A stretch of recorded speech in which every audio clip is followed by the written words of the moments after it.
In Ukraine, Russian missile strikes on residential buildings, have left nearly a dozen people dead and widespread destruction across the country. In the past day, Russia launched 95 missiles in one of its biggest aerial assaults.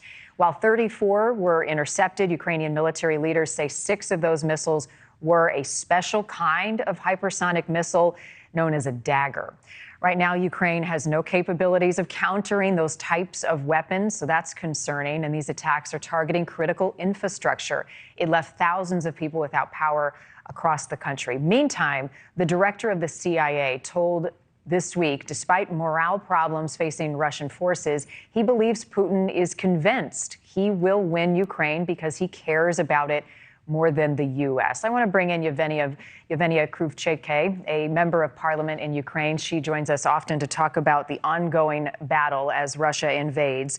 Thank you for being with us, as always. I want to start with the attacks on the infrastructure that we've seen. As I'm reading it, currently in Kharkiv, about 500,000 people are still without power. You guys are still in the middle of winter. Characterize how devastating these strikes have been. Well, yes, it was one of the biggest attacks, in the old term of the full-scale invasion. And indeed, Russians used these new missiles that we cannot intercept yet until we will have enough of, for example, Patriots systems deployed in Ukraine to take the ballistics. And 5 out of these hypersonic missiles went to Kharkiv. Kharkiv is a big city in the eastern part of Ukraine, and our critical infrastructure workers are working on bringing back the electricity. For example, in Kiev, the electricity was back during half of the day. So we've been pretty good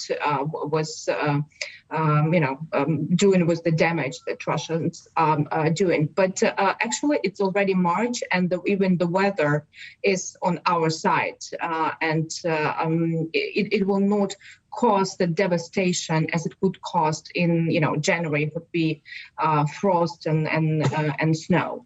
But of course, we need to secure our air defense system for years and build it up, sort of as Israel does with their Iron Dome, because Israel lives with missile attacks for years and years, and we need to ensure that Ukraine will have enough of modern air defense to intercept all types of missiles Russia could send. Right. And Russia continues to attack the infrastructure. They did so with the nuclear power plant in Zaporizhia. That's back online after running on backup generators. The battle in Bakhmut continues.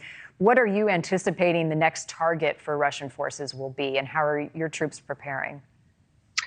If you look at the battlefield, the concentration of troops is the biggest in Donetsk and Luhansk region, in Bakhmut, in Kreminna, and we believe that Russians will try to attack again, but our troops are holding Russians there, and actually thousands of Russian troops were eliminated in Bakhmut.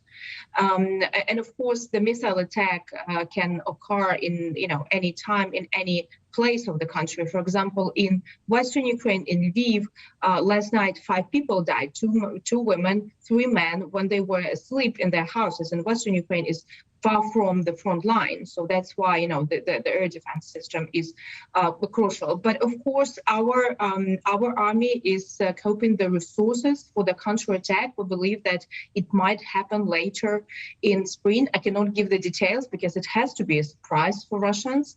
But it's the very important now to receive the also long-range missiles to be able to take out the supply chains and stocks that Russians are using on the battlefield, and of course more artillery for the counterattack. So I know you can't give a lot of specifics, but say that one more time. The Ukrainian forces are preparing to do what and when?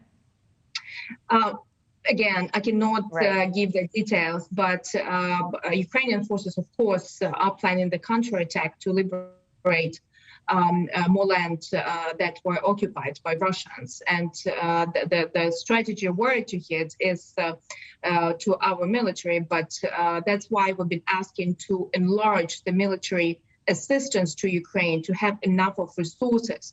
And as you know, right now, thousands of Ukrainian soldiers are being trained abroad in European Union mostly to ride new tanks, Leopards, to use the modern artillery and howitzers. And these newly trained brigades also are in the Ministry of Internal. We have 8 new freshly formed brigades, and they are named by Crimea, by the names in Donetsk and Luhansk, and they will be also part of this counterattack for liberating the land. Thank you for watching. Go to newsnationnow.com to find NewsNation on your television provider, and don't forget to click the red subscribe button below to get more of NewsNation's fact-driven, unbiased coverage.